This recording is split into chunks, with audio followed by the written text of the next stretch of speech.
Bonjour à tous, bienvenue sur la chaîne Mavanime Résumé. Aujourd'hui nous allons parler de l'anime The Sacred Blacksmith. Bon visionnage. Deuxième partie. Luke ayant décidé de ne pas se rendre à la réunion à cause de son visage déformé. Celle-ci a déjà commencé. Ils n'attendent plus que deux personnes, dont Luke. Hugo Ousmane, le directeur de la Cité du commerce indépendant, rassure les participants. Luke a été prévenu de la réunion d'aujourd'hui, mais il a peut-être été pris par quelque chose d'urgent. Les gens ne sont pas satisfaits de l'absence de Luke. Sir Augustus Arthur aborde le sujet du démon qui s'est déchaîné hier à l'extérieur de la ville, ce qui surprend tout le monde. Augustus affirme que cette réunion devrait être le dernier des problèmes de Ousmane en ce moment, mais Siegfried confirme ces informations. Lorsqu'Ousmane révèle que le problème a déjà été réglé, l'ancien s'interroge sur la manière dont cela a été fait. Ousmane reste cependant silencieux. L'ancien n'arrive pas à accepter l'idée que le contrat du démon puisse à nouveau être invoqué. Pas alors que 44 ans se sont écoulés depuis la fin de l'abominable guerre. Si Valbanil réapparaît, le monde s'écroulera. Tous les participants à cette réunion le savent. Le seul espoir qui leur reste est d'obtenir l'épée sacrée le plus rapidement possible. Interrompant leur réunion, une jeune fille portant des lunettes s'assoit, demande à tout le monde de se décider et commence la réunion de Valbanil. Quelque part dans la forêt, là où l'embuscade a eu lieu. Les brigades de chevaliers vérifient les pertes qu'ils ont subies. Le commandant Hannibal Cazar est ensuite appelé pour voir un survivant capturé. Le bandit révèle qu'il a reçu une drogue qui l'a transformé en mutant. L'un des chevaliers, Réginald Drummond, sort son épée et la pointe sur le cou du bandit, prêt à lui ôter la vie si ce dernier ne révèle pas qu'il lui a administré la drogue. Malheureusement, le bandit n'en a pas la moindre idée, se contentant de dire que l'homme mystérieux était entièrement vêtu de noir. Les bandits viennent de recevoir des informations sur l'équipe de transport et ont reçu l'ordre de l'attaquer. Apparemment, la cargaison qu'ils transportaient contenait un précieux trésor. Le bandit affirme également avoir vu l'homme mystérieux transformer leur chef en démon. Furieux, le commandant Hannibal saisit le bandit par le col, lui ordonnant de ne plus faire de telles blagues.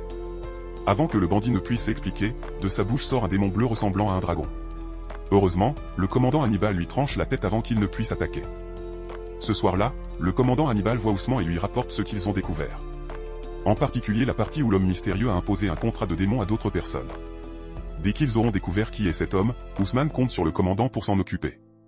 Pour l'instant, ils s'occuperont de la boîte qui se trouve devant eux. En l'ouvrant, le commandant Hannibal la trouve vide. Soupirant, il promet de la garder secrète puisqu'il s'en est fallu de peu qu'elle ne soit volée. S'il n'y avait pas eu Luke et Cécilie, elle aurait été volée à 100%. Si cette boîte est vide, alors où est la vraie?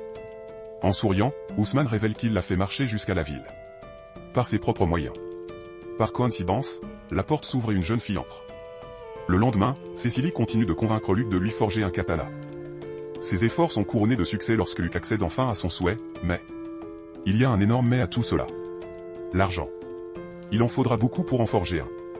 Luke commence à dresser la liste de tout ce dont il aura besoin. Cécilie l'arrête à mi-chemin et lui dit qu'elle ne gagne pas beaucoup d'argent et qu'elle doit en envoyer la plus grande partie chez elle. Elle demande un paiement échelonné. Mais Luke n'accepte que le paiement intégral à l'avance. Elle retourne à sa caserne, frustrée. C'est alors qu'elle est convoquée par le commandant Hannibal pour une mission spéciale. En marchant dans le couloir, le commandant Hannibal lui demande de garder cet objet spécial en sécurité, quoi qu'il arrive. Cécilie a été choisie pour sa bravoure. L'objet que Cécilie doit protéger n'est autre qu'Arya. Cécilie et Arya se présentent officiellement l'une à l'autre. Confuse, Cécilie demande l'objet qu'elle doit protéger. Alors que le commandant Hannibal éclate de rire, Arya se montre du doigt, indiquant à Cécilie quel est l'objet à protéger. C'est encore plus déroutant. Car, pour autant qu'elle le sache, c'est une épée magique qu'elle devra protéger, et non une dame. Arya se rapproche, se montre à nouveau du doigt et dit « Je suis l'épée magique ». Après cela, Cécilie emmène immédiatement Arya chez Luke. Ils se chamaillent instantanément, ce qui fait soupirer Lisa. Arya veut savoir si les deux sont amants. Lorsque Cécilie l'entend voulant masquer ses réels sentiments pour Luke, elle sort immédiatement son couteau et se jette sur Luke. Alors que tout nie les faits. Quoi qu'il en soit, Cécilie et Arya sont ici pour une toute autre raison. À la demande de Cécilie, Arya souffle doucement avant de lancer un enchantement. Dès qu'elle a terminé, un vent violent souffle autour d'elle, l'enveloppant d'une voile magique, la transformant en épée. Cécilie prend Arya et montre comment l'épée peut produire des lames de vent, tranchant une branche d'arbre voisine. Luke confirme que le vent d'Arya est différent de celui du contracté qui a fait des ravages il y a quelques jours. Il ajoute également qu'il faut du tamahagan comme catalyseur pour former un contrat. Celui d'Arya est différent. Après que Cécilie ait remercié Arya, cette dernière reprend sa forme humaine.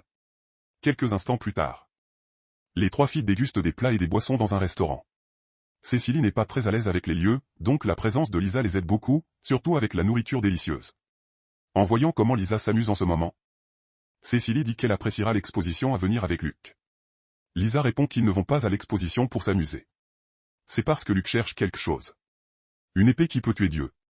Dès que Lisa prononce ces mots, elle tente de se rétracter. Arya ne s'y attarde pas et commande plus de nourriture pour elle. Après le repas, les trois filles se promènent en ville avec leurs pommes confites. Arya les félicite la paix et l'ordre qui règne dans la région et qui n'empestent pas la mort, contrairement à certaines villes. Lorsque Cécilie lui demande son âge, Arya l'estime entre 40 et 50 ans. Tout ce dont elle se souvient, c'est de s'être réveillée comme une épée pendant la guerre de Valbanil, au milieu du champ de bataille.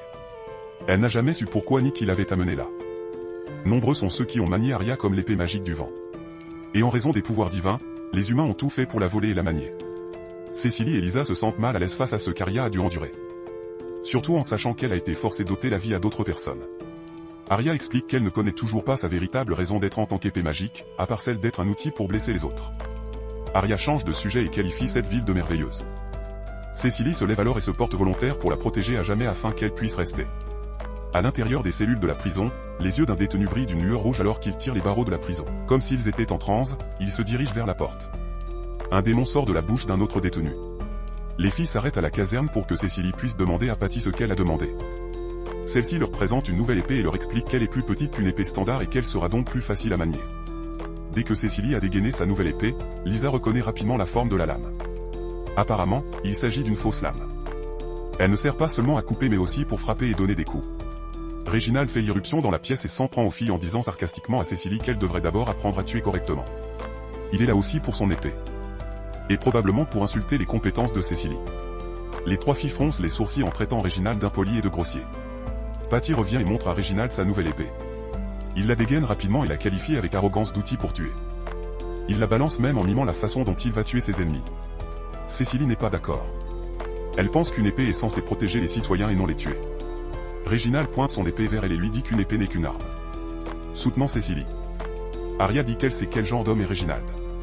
Il tue et prend la vie des gens, tout comme son ancien propriétaire, qui est mort de désespoir. Un son de cloche les interrompt. Les détenus mutants qui se sont échappés attaquent maintenant la ville. Sur ordre du commandant Hannibal. Les chevaliers forment leur peloton et se dispersent aux endroits qui leur sont assignés. Il leur demande également de se méfier du mystérieux homme vêtu de noir. Lorsque Cécilie insiste pour les accompagner, le commandant Hannibal lui rappelle sa véritable mission. Protéger l'épée magique à tout prix. Un chevalier demande ce que sont ces mutants, et selon le commandant, il s'agit d'une sorte de ver utilisé lors de la dernière guerre. Une fois qu'ils sont entrés dans votre corps, ils envahissent votre cerveau et vous transforment en une poupée à manipuler. La meilleure façon de les aider est de les tuer. De retour à la caserne, Arya remet son épée à Cécile, répétant les paroles de sagesse qu'elle a prononcées plus tôt. Pour qu'Arya puisse rester ici pour toujours. Cécilie doit faire son travail, protéger la ville et ses habitants. Les trois filles s'élancent dans les rues et s'arrêtent dans une ruelle bondée. Cécilie reconnaît immédiatement le chevalier fou. Plus choquant encore, elle découvre l'homme vêtu de noir qui l'accompagne. Elle tente de les poursuivre, mais la foule se met à courir dans la direction de Cécilie. Cécilie bloque la ruelle et fait face au mutant. Elle réussit enfin à l'attaquer, mais le mutant se vide de son sang. Cécile hésite et se fiche sur place. Luc arrive à temps pour empêcher Lisa de s'immiscer dans le combat supposé de Cécilie. Secouant la tête, Cécile refuse d'achever le mutant. En larmes, elle estime que le mutant est toujours un être humain et qu'elle ne peut pas lui ôter la vie. De ce fait, le mutant a eu le temps de reprendre ses esprits et de se relever. Comme si le ciel était contre Cécilie, Réginald arrive et lui ordonne de le tuer. Cécilie ne bouge pas d'un pouce, ce qui pousse Réginald à tuer définitivement le mutant. Après l'avoir traité de lâche, Réginald laisse Cécilie avec ses amis.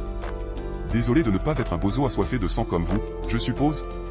Elle est bouleversée par ce qui vient de se passer. Elle n'a pas changé du tout. Arya s'agenouille et essuie les traces de sang sur le visage de Cécile, la qualifiant en plaisantant d'amoureux sans défense. C'est la première fois qu'Arya rencontre un chevalier qui préfère ne pas tuer. Vous allez vivre longtemps, dit-elle à Cécilie. Malgré son statut de chevalier obligé de tuer des gens, Cécilie a conservé un trait de caractère important. Le sens de l'humanité. Si vous voulez une suite à cet anime, abonnez-vous, laissez un like et un commentaire pour aider la chaîne à grandir. Merci d'avoir regardé cette vidéo.